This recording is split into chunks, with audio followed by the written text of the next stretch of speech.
বন্ধুরা, আমার এই যে চামেলি গতকাল রাত্রে একটা সমস্যা দেখা দিয়েছিল। সমস্যা বলতে ওর প্রচণ্ড গ্যাস জমে গিয়েছিল। তো আমি বিকালবেলা গায়ে ধুইলাম, আমি সেরকম কিছু বুঝতে পারিনি, আর ও খাবারও খেয়ে নিয়েছে, সেই জন্য কিছু বোঝা যায়নি। কিন্তু ওকে গায়ে দেওয়া হয়ে গেছে। পরে আমি সুন্দরীকে শেষে গায়ে দিই, কারণ সুন্দরীর গায়ে দিতে অনেকটা টাইম লাগে। তো সুন্দরীকে ধুইতে ধুইতে আমি দেখলাম ও শুয়ে পড়েছে। আর শুয়ে পড়ার পরে ওর পেটটা দেখলাম বিশাল উঁচু হয়ে আছে।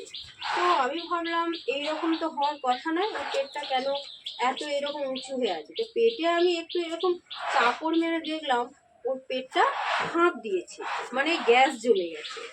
তো সেই গ্যাস জমাটা আমি কিভাবে মানে ম্যানেজমেন্টটা করলাম সেইটা আমি আপনাদের সঙ্গে শেয়ার করি।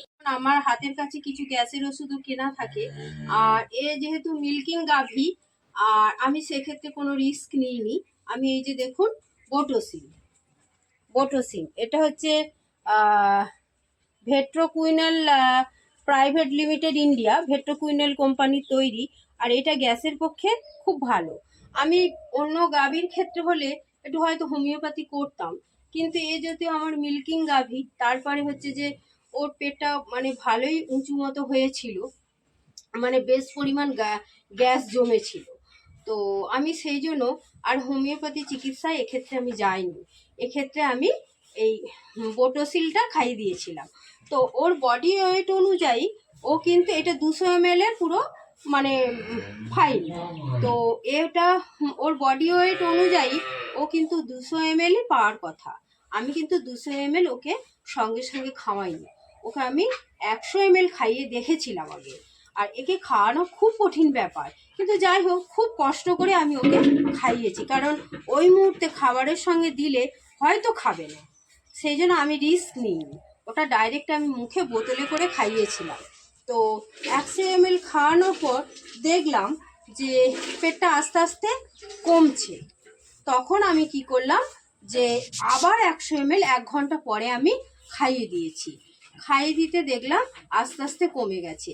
আর কালকে আমার হচ্ছে বিয়ে বাড়ি যাওয়ার প্রোগ্রামও ছিল, সেই জন্য আমার ক্যান্সেল করতে হলো। কারণ এই গরু এইসব ফার্মের ব্যাপারে কিন্তু মানে খুব একটা আরামে থাকা যায় না বন্ধুরা। সেটা আপনাদের যাদের গাভী আছে আপনারা সবাই জানেন যে খুব একটা যে নিশ্চিন্ত হয়ে থাকতে হয় তা নয়। আর এগুলো খুব লোকের ওপরেও কিন্তু ভরসা করা যায় না, কারণ এই যে ধরুন কালকে আমি নিজে গাভীগুলো আমার দেখাশোনা করি বলে আমি কিন্তু এগুলো লক্ষ্য করতে পারলাম, কিন্তু এটা লোকের ভরসা করলে হয়তো অতটা তারা নজর করবে বলে আমার মনে হয় না। তো যাই হোক, আমি এই বোটোসিলটা কালকে পরপর 100 ml আগে খাইছি, 1 ঘন্টা পরে 100 ml খাওয়াতে দেখলাম আস্তে আস্তে পেটটা নর্মাল হয়ে গেছে।